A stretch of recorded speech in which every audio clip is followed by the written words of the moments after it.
Dear friends, welcome. First and foremost, I would like to thank the organizers for making such a plan for such a topic. I'd like to thank the organizing committee of the Congress.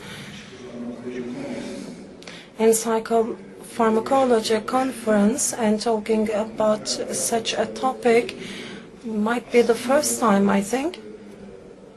Actually, academia, the scientific world, to show that the scientific world is interested in such topics is important. We need to actually take a lot of subjects and topics to this conference.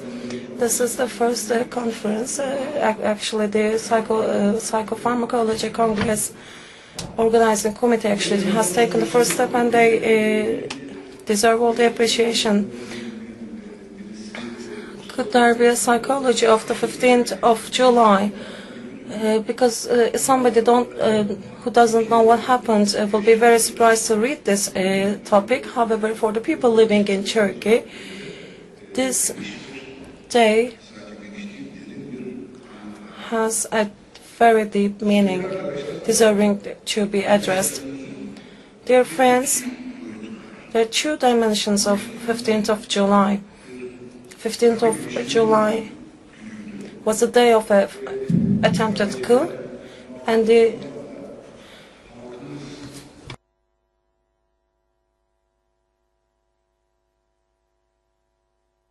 perpetrators of the coup actually addressed this. As we are going to discuss psychology, there is the psychology of the perpetrators of the attempted coup, and on the other hand, we can talk about the psychology of the people to resist. In my plan, when we say only coup, I wish we only could think of 15th of July. There are a lot of coups in the history of Turkey. I'm of the opinion that it is one of the series of this coups in Turkey. We will address the psychology of the perpetrators, and also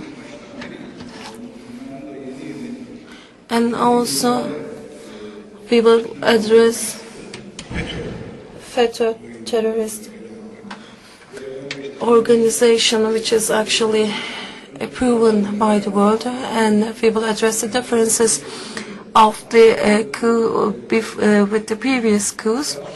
Then I will address what happened in the 15th of July, and I will share my observations with it. I was in front of TRT on 15th of July. A TRT worker actually recorded us. You most probably have seen a lot of videos regarding 15th of July, but I will also present the 10 minutes of video of what we experienced on before TRT building, and I will make a short analysis of that video. In general, if we are to talk about the act of perpetrating such a coup, my opinion, I'd like to underline the term "in my opinion," as we are having such a conference for the first time. It goes without saying that if somebody else was talking, you would say different things. Actually, I wish so. I wish the voicing of different opinions. So I would like to make such a contribution to the scientific world, to a political world. But as I am the speaker, I will say in my opinion, and I actually take the responsibility of this talk. Actually, I tried to discriminate my opinions and ideologies, but there will be some impressions from that. According to me, in order to talk about the act of perpetrating such a coup, we need to talk about the legacy, the perpetrating such a coup actually evolved into such a guardianship. Actually, the series of coups are defined by this guardianship.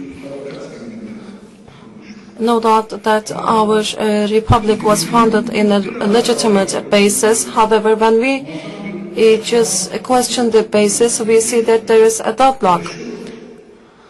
And it's quite striking.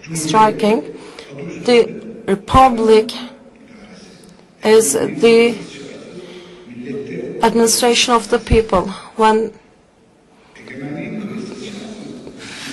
unconditionally the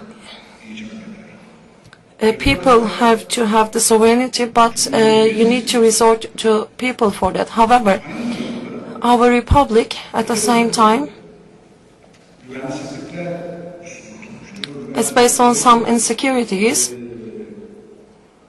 and the foundation of these insecurities were that the people were not that mature back then to resort for sovereignty. The society could not be trusted, and in order to resort to the society, it was early. It was believed to be early because the beliefs and thoughts of the society were thought to be the reasons of why we were lagging behind. Actually, there was enough acting in accordance with the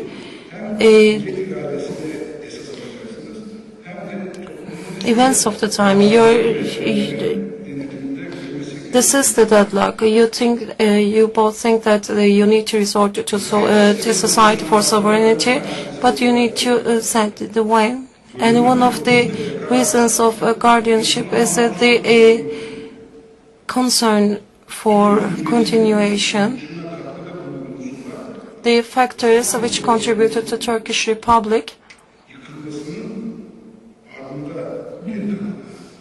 are the reasons after the post-Ottoman area, and the concern of this actually was penetrated all the textures of the society, and with the last act, the republic was then possible to be founded.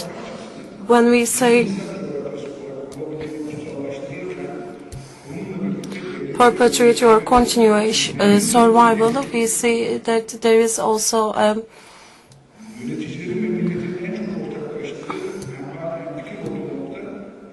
after otherworldly dimension. They said that we only have this geography, we have the state, so the concern of continuation and survival, then for the justifications of being insensitive to the needs of society, and these fears and concerns would have a doubtful state of mind. Ottoman Empire was multilingual and multi-ethnicity, covering a large geography. The way of administration was in a complete opposite direction, and it was believed that if there wasn't any togetherness, the guardianship would go away, and the guardians actually, they believed in their fears and concerns, so they were able to convince the society regarding their concerns and fears. Since the very beginning of the Republic in the 1920s, the guardians, they determined some enemies, and they shaped the political perception accordingly.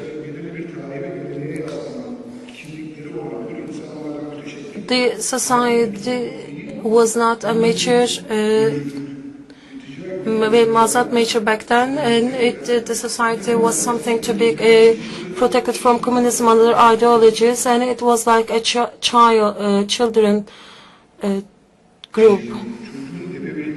The regime was trying to be maintained with a psychology of an attachment of a child to a parent. And it was, back then it was said that do not go out without me. It's like a pressuring parent, and the fears of the society were legitimized.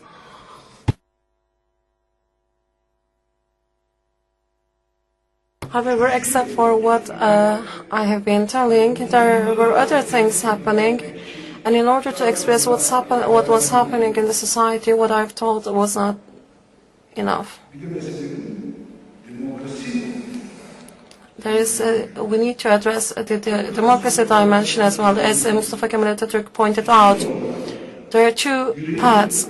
One is to walk within the wishes of society, and the other is to walk within our opinions. And the survival should be based on the question of the wishes of the society as well. The pro-democratic people,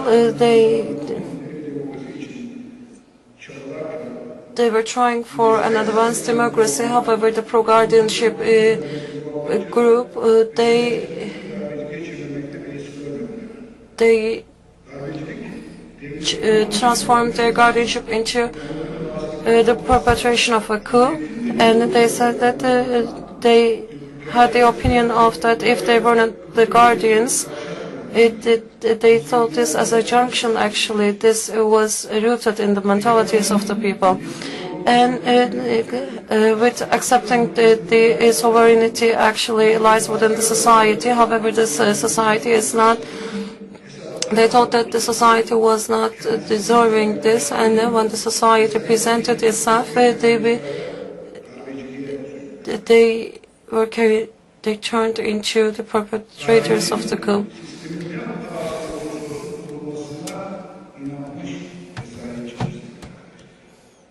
The perpetrators of the coups are like guardians. The coup plotters are like guardians, and they have a personality that we know in our daily lives. Their most known quality is that they thought that they know everything, and the society is a group of people that need to be led. The coup plotters, they thought that they believed in they worshipped the power, and they believed that they only have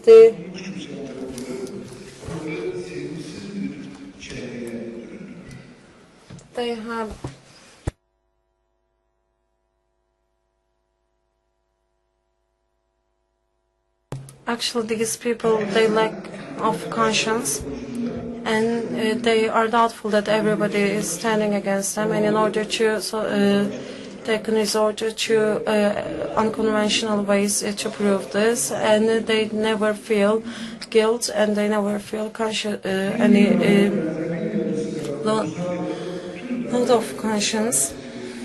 And this is actually observed in all the coup plotters, and all the coup plotters are ideological fanatics, and they are the enemies of the society. In such a mentality world, in order to prepare the society, they are like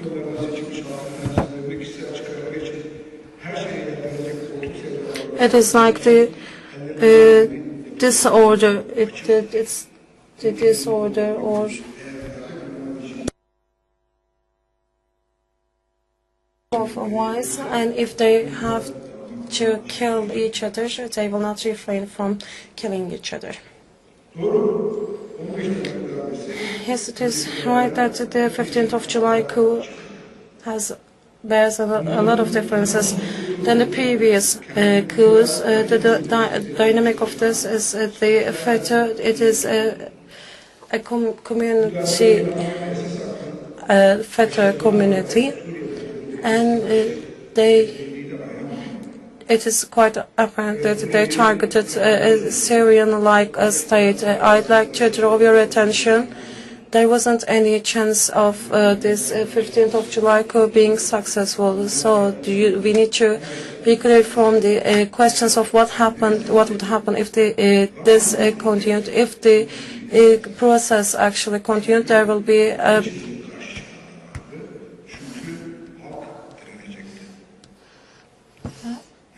civil war, and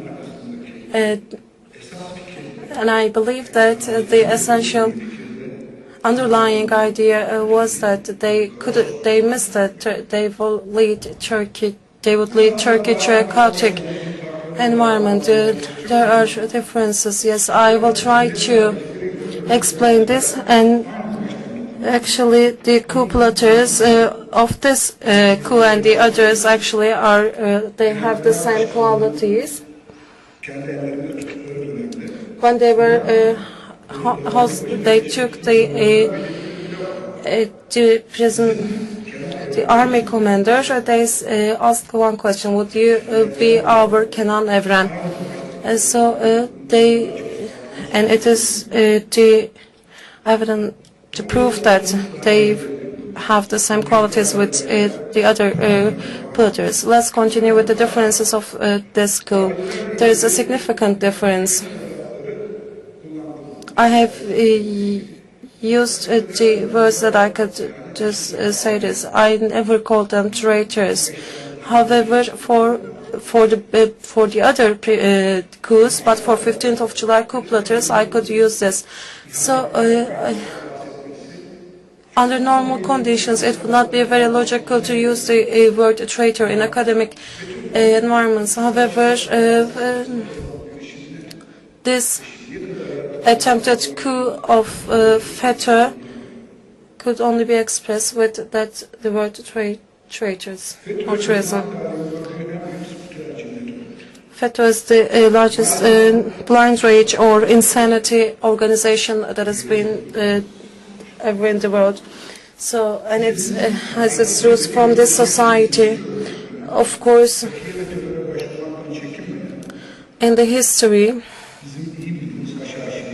we know fascism and Scholism in ancient Greeks. However, they did not have the same power with the power. FETÖ is not only a parallel state structure, however, it also succeeded in creating a parallel religion.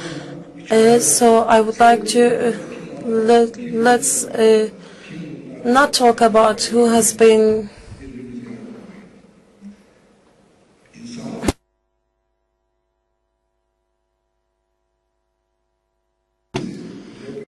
let's not talk about who's been affected by this, who is deceived and who is cheated. So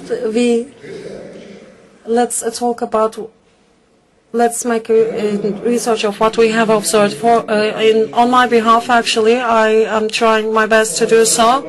There are some concepts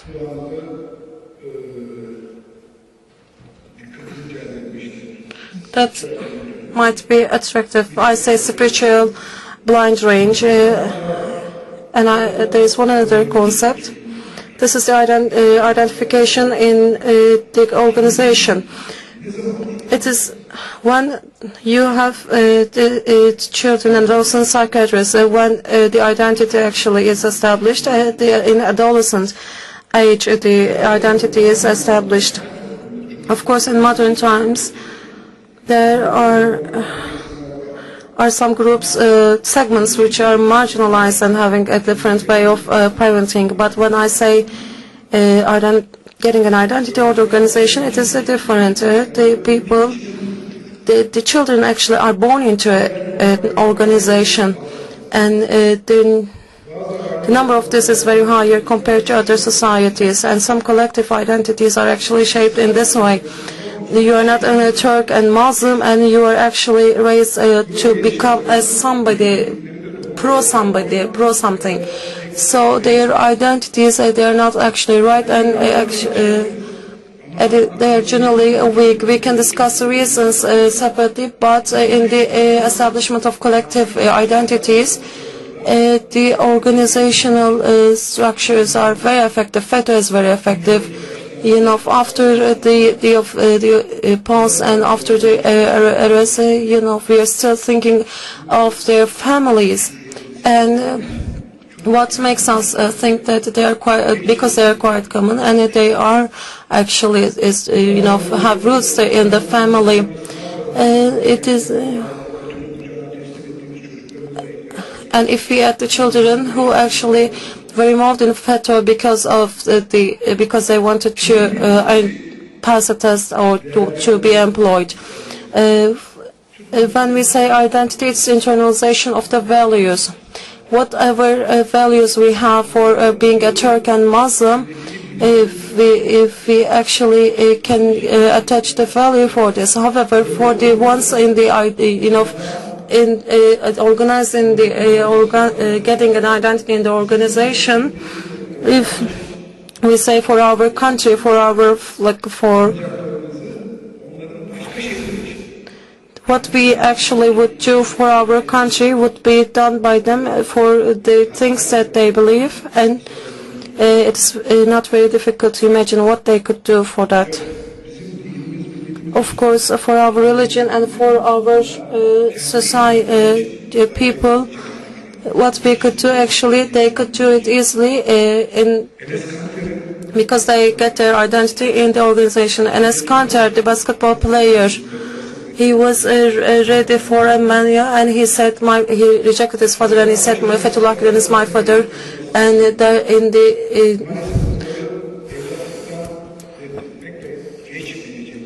we actually have many problems, and we cannot just get rid of these problems by rejecting this. So when we see the pitilessness or ruthlessness of the soldiers, and regarding the plotters, I think it is enough. Let's focus on the psychology of the people. The question which is very commonly asked, I would like to start off with that question. People who were silent for the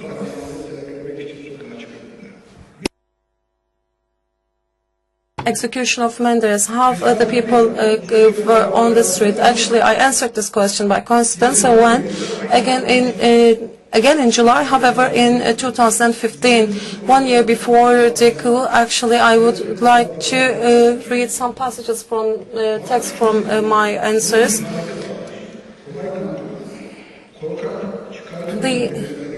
According to the people who call the society as poor, the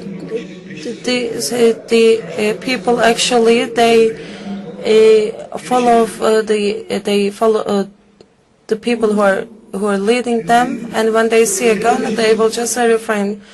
This is actually before men. If these people actually would think of the verse of Menderes before he was executed, they would understand this. Most of you would remember this. The last verse of Menderes was the following: "And the moment that I'm about to give my farewell to life, I wish eternal happiness to my country and my people."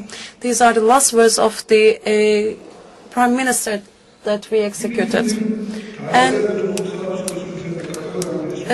as somebody thinking of the historic roots of our people, my observations are not only based on the observations I knew of the Menderes family. Aydın Menderes was my friend. We were a family contact. Democratic parties or Menderes family or the people, a large group of people supporting them, they didn't give a reaction. It was it cannot be explained with the fearful state of mind. It cannot be explained with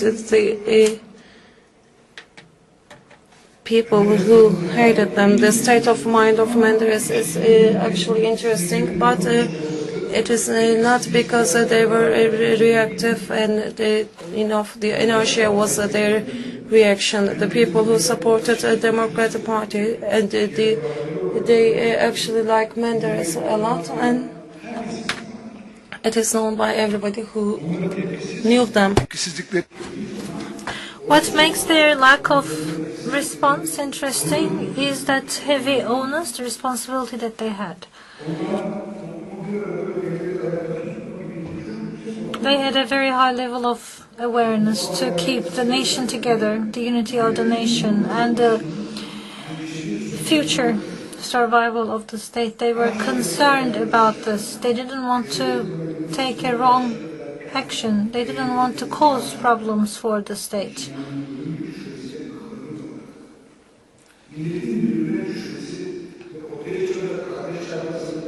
Any disconcert among the peoples of the nation would be a grave effect for them. They chose instead to protect the nation at the expense of their own lives. There was a divergence between the state and the nation. There was an official ideology which was detached from the people.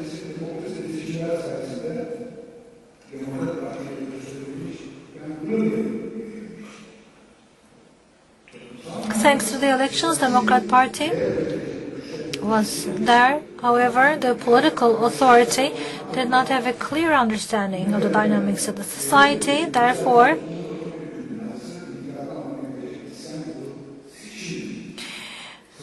the Menderes family refrained from causing any protests among the nation. That would have been a problem for the nation. They chose to be patient and quiet instead, for the sake of the nation and the state. So, if there was a coup attempt now, I say this back in 2015, would we have the same thing? Would we be enrolled in a sense of quiet and patience? We would be acting very differently to these perpetrators, because a lot has changed in the meantime. If there was a coup attempt, it would be met with protest from the masses. Like a small army of people, they would be forced out to the sea. This was our analysis before, a year prior to the coup d'etat, and I think it was confirmed on that night. I think we need to add Recep Tayyip Erdoğan onto this analysis, but of course we need to talk about charisma sociology. What I can say at this moment is that the symbolic meaning of Recep Tayyip Erdoğan's name is much, much higher than you can imagine. The failed coup attempt of the July 15 met with resistance by millions of people. There was so much resistance. People went out onto the street defying the perpetrators. And we undertake surveys. We ask people to understand the cause. People say, for the sake of the nation, for the sake of the state, for democracy, for God, for our religion, for our master. Interesting enough, they also talk about the sense of guilt, having failed to protect Menderes that day. Why was I on the streets? Why did I take it to the streets? And what did I see?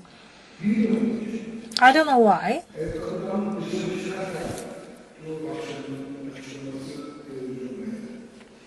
The president's announcement was on TV when I was about to leave the house.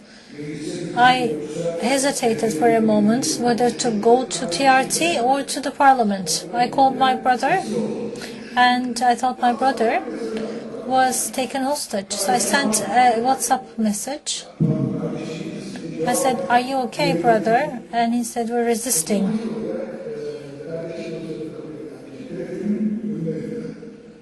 So I went to TRT. I was outside of TRT on the evening of July 15.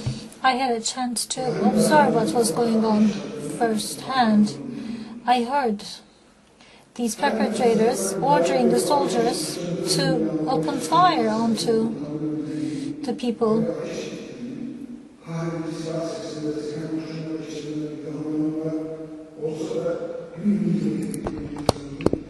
I saw the determination and the resistance of our heroic people. Let's have a look. Can we turn on the video?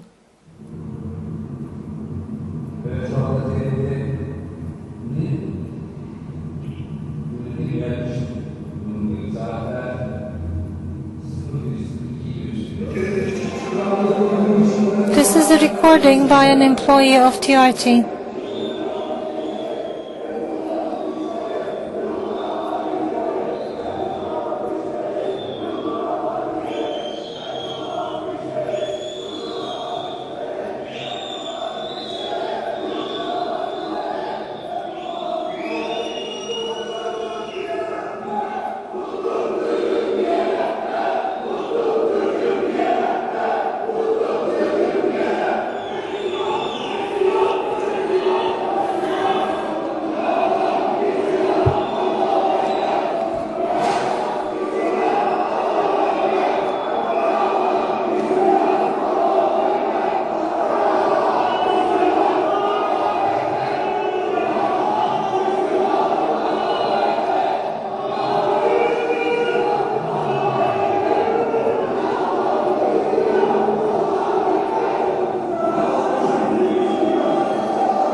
On to the second one.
This is the deputy manager of TRT.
soldiers are taken. Now we go into the studio.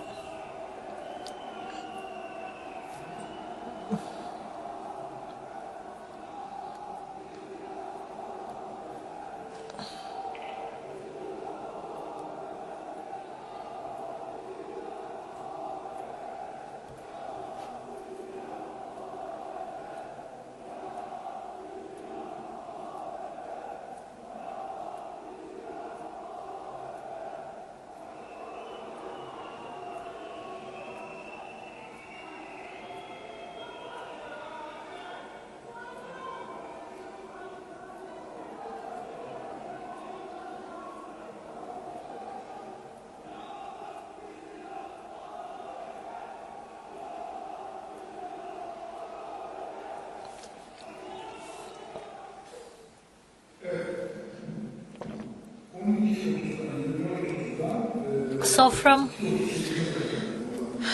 12:30 in the morning to 2:30 in the morning,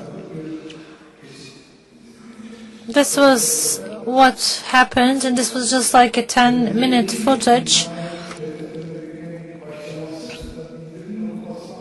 When the announcement, the declaration was shared on TRT screen, people start coming to TRT, gathering outside, and when the president made that speech on TV, there were even more people gathering. When I was leaving the TRT, the president was talking. When I was leaving the house, the president was talking. I was there around 12:30 a.m. in the morning. I was there from 12:30 onwards. So, opening fire into the air happened at least 20 times. People didn't really care. They ignored the whole thing. The army colonel wanted the soldiers to open fire on the people. That was very clear. However, some soldiers turned themselves in. There were 25 soldiers outside TRT. There were 305 soldiers inside TRT, and some of the 25 soldiers outside TRT didn't shoot people. They chose to open fire to the air. Those who were wounded because of bullets that came from the walls or things like that.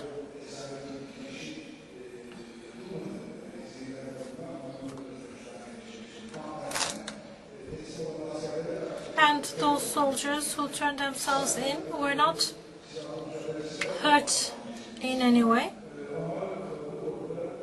But I think the people were very calm in protecting those soldiers who turned themselves in.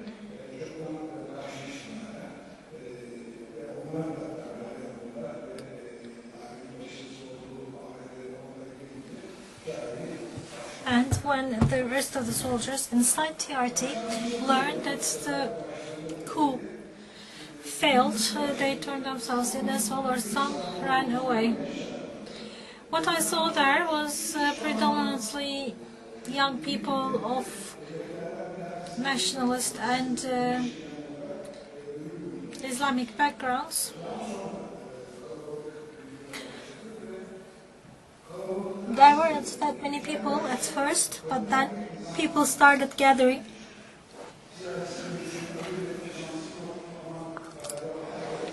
And I don't know, of course, their backgrounds, but I think we had like everyone, anyone and everyone. Why were they there? Why did they feel so courageous? What did they protest? They could have easily died. All of them could have easily died. It was a matter of convincing the soldiers. It's also known that the soldiers refused to open fire on the people, but it was very easily could have been done.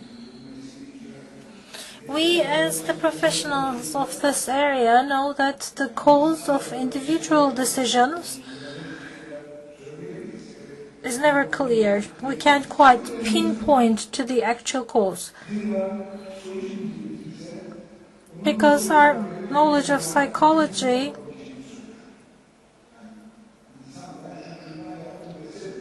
takes us a step further. Sometimes the person says that this is the reason why I did this, but you might not be convinced professionally.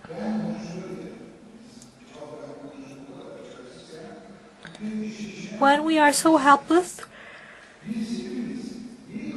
about the I, comes the term we, and we don't quite know how so many people volunteered to even die. And this wasn't even one of the worst battlegrounds of that night.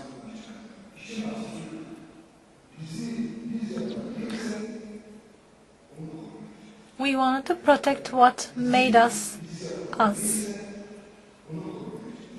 what we were about.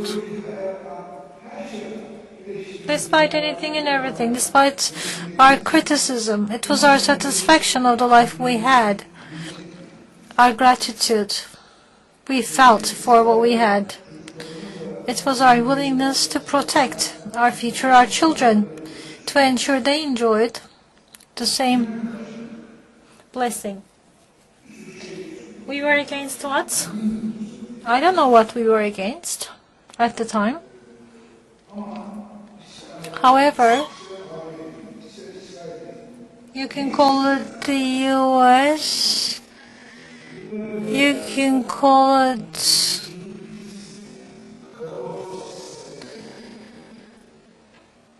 perpetrators of chaos, but these people wanting to eliminate or eradicate the determination of the nation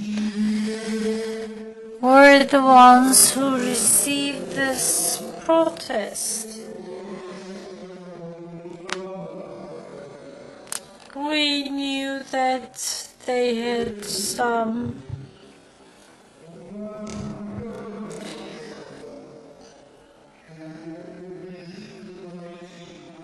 people that they cooperated with, like FETA,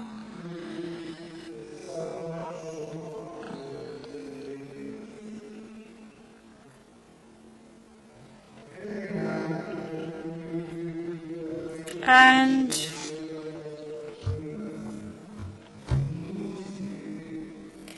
we knew that they were part of this coup attempt, and we protested, all of them, on behalf of all of us.